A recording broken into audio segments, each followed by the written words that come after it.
बोलो जयकारा बोल मेरे श्री गुरु महाराज की जय। गुरुमुखो सदगुरु का नाम वृक्ष की जड़ की न्याय है।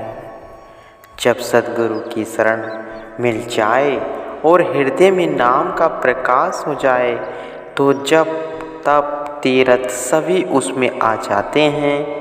फिर किसी भी अन्य कर्म करने की आवश्यकता शेष नहीं रह जाती। आपने अपने श्री सद्गुरुदेव महाराज जी के अनुपम उपदेश को अति श्रद्धा से हृदय में धारण कर लिया था। बाल्यकाल से ही आपका दिल संसार के भोगों से मुक्त था। अब इस भावना को और नवसाहस मिल गया। आप अपने ध्येय की प्राप्ति के लिए तन प्राण से जुट गए। आप टेरी से लौटे तो आपके हृदय में गुरु भक्ति एवं प्रेम की लहरें तरंगित हो उठी। आप उन लहरों में खो गए। उस समय आपकी आयु लगभग 20-21 वर्ष की होगी जब आपने इंद्रियों पर संयम कर मन को परास्त करने के लिए श्री सद्गुरु महाराज जी की श्री आज्ञा व मौज में पूर्ण रूप से ध्यान जोड़ दिया। श्री सद्गुरुदेव महाराज जी, श्री दूसरी बादशाह जी उस समय टांग कुलाची, डेरा इसमल्लाखा आदि नगरों को सत्संग से कृतार्थ कर रहे थे। इधर आप भजन अभ्यास द्वारा आंतरिक मंजिलों को पार करने में लगे हुए थे। संत महापुरुष तो स्वयं आत्म प्रकाश होते हैं, केवल जन साधारण के लिए ही उन नियमों को स्वयं अपनाते हैं जो कार्य अन्य लोगों से करवाने हों। संत महापुरुषों के सिद्धांत सर्वसाधारण के लिए पगडंडी बनते हैं। आप कई घंटे तक योग अभ्यास में मग्न रहते। श्री सद्गुरुदेव महाराज जी की मिलन की लगन तो हर समय आपको दीवाना बनाए रखती। जब भी श्री सद्गुरुदेव महाराज जी लक्की मरविद अथवा अन्य निकटवर्ती स्थानों पर कृपा करते तो आप कई दिन तक श्री चरणों में सेवा के लिए उपस्थित रहते और श्री दर्शन के मधुर अमृत का रसपान करते। आपके पूज्य पिताजी भक्ति भाव तथा कर्म धर्म के विचारों को तो पहले से ही रखते थे। अब आप उनको बहुधा गुरु भक्ति के विषय में उपदेश करते। आपकी सत्प्रेरणा का प्रभाव शीघ्र पूज्य पिताजी पर पड़ा। आपने अपने पिताजी को भी श्री सद्गुरुदेव महाराज जी के श्री दर्शन कराए और उन्हें भी सद्गुरु उपदेश से दीक्षा कराया। आपका अपना विचार यह था कि पिताजी शीघ्र ही श्री चरणों में सर्व स्व समर्पण शरणागत हो जाए। जिस दिन आपने गुरु दीक्षा ली मन से तो उसी दिन ही सबको श्री सद्गुरुदेव महाराज जी को सौंप दिया था, परंतु बाहरी रूप से अभी शरण प्राप्त नहीं की थी। आपके हृदय की यह प्रबल अभिलाषा थी कि यदि पिताजी भी श्री दरबार में शरणागत हो जाएं तो घर की सारी संपत्ति भी परमार्थ श्री दरबार में लगा दी जाए। अतः आप अपने पिताजी से बहुधा कहा करते थे, पिताजी आप वृद्धा अवस्था में पदार्पण कर चुके हैं, अतएव अच्छा हो यदि आप सांसारिक जंजाल को त्याग कर जीवन के अंतिम दिनों में संन्यास धारण कर ले तथा भजन भक्ति में मन लगावे। इस प्रकार ये शुभ प्रेरणा आप बार पिताजी को दिया करते थे। इससे सिद्ध होता है कि आप स्वभाव संसारी बंधनों से मुक्त रहना चाहते थे। आपकी शुभ प्रेरणा का प्रभाव आपके पूज्य पिताजी के मन पर पूर्ण रूप से पड़ा। उन्होंने श्री सद्गुरुदेव महाराज जी, श्री दूसरी वात्साई जी के रूहानी जानशीन होने के 4-5 मास पश्चात श्री चरणों में शरणागति प्राप्त कर ली। इसके पश्चात ही शीघ्र ही विनय कर साधु वेश भी ग्रहण कर लिया। साधु वेश में महात्मा पुरुषोत्तम नंद जी के रूप में उन्होंने दरबार की हितचित से सेवा की। आपके मन ही साग पूरी हुई। पिताजी के शरणागत होने पर मार्ग की बाधाओं से स्वतंत्रता प्राप्त हो गई। यदि विहन बाधाएं आती भी तो आप उनसे कहाँ डरने वाले थे। आप नाम रूपी अमृत के आनंद में हमेशा लीन रहते थे। श्री सद्गुरुदेव महाराज जी के श्री चरणों में आपका प्रेम दिन प्रतिदिन अधिक बढ़ता गया। एक बार उन्हीं दिनों में जब आप निकटवर्ती स्थान पर श्री सद्गुरुदेव महाराज जी के श्री दर्शन के लिए गए। श्री सद्गुरुदेव महाराज जी ने स्वाभाविक ही सत्संग में वचन फरमाए। संसार के मैदान में ईश्वर ने भक्ति की गेंद उछाल दी है। जैसे खिलाड़ी गेंद के साथ खेलते हैं, उनमें निपुण खिलाड़ी ही मैदान की गेंद को पकड़ सकता है, साधारण नहीं। ऐसे ही भक्ति की गेंद में चतुर गुरुमुख ही ले सकता है। इसके लिए गरीब अमीर का कोई प्रश्न नहीं, जो भी चाहे इसे प्राप्त कर सकता है। इस भक्ति रूपी गेंद से खेलने के लिए सिर धड़ की बाजी लगानी पड़ती है। अपनी मनमति का त्याग कर गुरु के बताए हुए उपदेशों पर चलना जरूरी हो जाता है।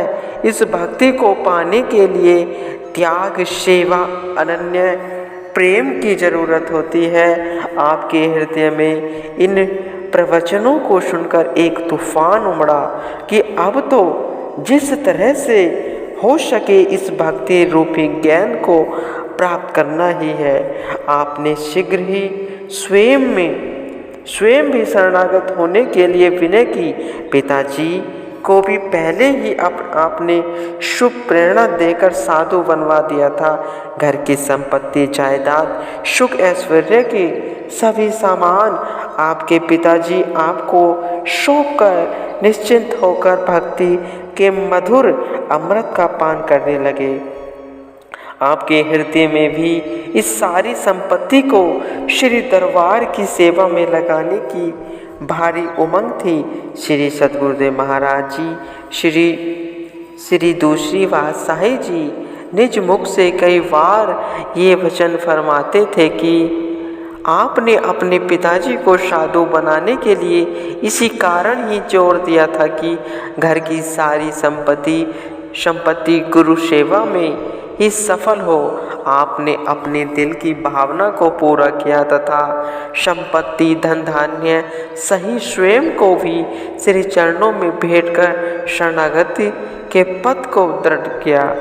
श्री सद्गुरुदेव महाराज जी ने भी अनन्य शिष्य की प्राप्ति पर दिल में प्रसन्नता अनुभव की। कुछ समय तक आप श्री सद्गुरुदेव महाराज जी के साथ रहे। जहाँ भी वे जाते आपको निजी श्री सेवा का शुभ अवसर प्रदान करते। आप भी उनके श्री दर्शन करते हुए श्री आज्ञा में सदा तत्पर रहते। आपने सेवा का वह अद्भुत चमत्कार दिखाया कि श्री सद्गुरुदेव महाराज जी की प्रसन्नता एवं कृपा के पात्र बन गए। वे मन ही मन आपके त्याग और प्रेम को देखकर अत्यंत पुलकित हो उठते। आपको उस समय ने दिन में विश्राम की चिंता रही, न रात्रि की नींद के लिए ही विचार उत्पन्न हुआ। सद्गुरु की कृपा का पात्र बनने के लिए यह आवश्यक हो जाता है कि जीव सद्गुरु की आज्ञा वह मोक्ष पर चलने एवं भक्ति के प्रत्येक नियम पर आचरण करने के लिए तत्पर रहे। उपनिषद का कथन है कि परमात्मा तत्व को वही जानने वाला है, अर्थात आत्मा साक्षात्कार वही कर सकता है जिसके अंदर प्रभु मिलन की तड़प है, जो प्रभु के अतिरिक्त किसी वस्तु की इच्छा नहीं रखता, अपने विचारों को अथवा अपने मस्तिष्क को अन्य झंझटों में नहीं डालता, अर्थात श्री गुरुदेव की मोक्ष में राजी रहता है, उनकी आज्ञानुसार सेवा में निरत रहकर श्री प्रसन्नता को प्राप्त करता है। गुरु आज्ञा मानना ही गुरु भक्ति का मुख्य नियम है। ऐसा ही आपने किया तथा इस सिद्धांत पर चलकर गुरु भक्ति के लिए सिद्धांत आवश्यक बताया गया है कि मनमति का त्याग कर गुरुमति को ग्रहण करना यही नियम है। गुरु भक्ति की मंजिल को प्राप्त करने का एकमात्र सरल एवं अति उत्तम साधन है। इस संसार रूपी रात्रि में वे योगी जन जागते हैं जो माया से विरक्त तथा परमार्थी होते हैं, और वे ही रात्रि के समय योगा अभ्यास किया करते हैं। एक दिन क्या हुआ कि रात्रि के समय वही भक्त नींद से उठा और आँख को पलंग पर विश्राम न करते हुए देखकर चकित हो गया। इधर उधर देखकर वह सोचने लगा कि महापुरुषों की लीला अपार होती है। गए होंगे किसी प्रेमी का गृह कृतार्थ करने। आपके आने की राह देखते देखते उसे नींद आ गई। इस प्रकार निरंतर 3-4 रात्रि ऐसा हुआ कि उनकी नींद खुल जाती और वह उठकर देखता तो आप पलंग पर विश्राम करते हुए दिखाई न देते। प्रातः उठने पर आप को पलंग पर विराजमान पाता। उसके मन में उत्कंठा उत्पन्न हुई और रात्रि समय आप कहाँ जाते हैं इसके द्वारा दूसरे दिन वह रात्रि काल में जागता रहा। जब आप रात को उठकर जाने लगे तो वह भी चुपके से आपके पीछे हो लिया। जब आप अपने नियत स्थान पर पहुँचे तो उसने देखा कि एक आधारी लकड़ी की बनी हुई वैरागन आपके आसन पर सीधी खड़ी है, और आप वहां जाकर अपने आसन पर विराजमान हो गए और नैन मूंद कर अपने आनंद में लीन हो गए। वह भक्त भी थोड़ी दूरी पर दुबक कर बैठ गया और श्री छवि को निहारता रहा। जब आप वापस लौटे तो उसने आधारी को वैसे ही वैसा खड़ा हुआ पाया। उसके दिल में इस आधारी वैरागन के समीप जाकर उसके परीक्षण का विचार उठा। वह चुप कर एक ओर हो गया। जब वह आप उसे बिना देखे लौट आई तो वहां गया और जाकर आसन बना हुआ था। आसन कुशों का था, ऊपर सफ़ेद चादर बिछी हुई थी, उसके ऊपर आधारी बिल्कुल सीधी खड़ी हुई थी। उसने उसे हिलाया, परंतु आश्चर्य, वह आधारी तो सुमेरु पर्वत की तरह अड़िग तथा अचल थी। उसने नीचे ऊपर सब ओर देखा कि कहीं कोई कील तो नहीं लगाई गई है, परंतु कहीं भी कुछ दिखाई न दिया। उसने उस खूब जोर से हिलाया, लेकिन हिलाने में असफलता प्राप्त हुई, यहाँ तक कि कुशा के आसन को भी धरती से 1 इंच ऊपर न उठा सका। उसने आसन के आगे वंदना की और लौट आया। मार्ग में बार बार पीछे की ओर देखता कि कहीं अभी वह आधारी गिरी तो नहीं। वह तो अपने प्रभु के आज्ञानुसार साधना में लीन थी कि कब रात्रि हो और उसके मालिक उसे कृतार्थ करे। वह भक्त पुनः लौट गया और श्रद्धा तथा प्रेम से उस आसन के सामने बार बार वंदना का आधारी की स्तुति गाने लगा। गुरुमुखो।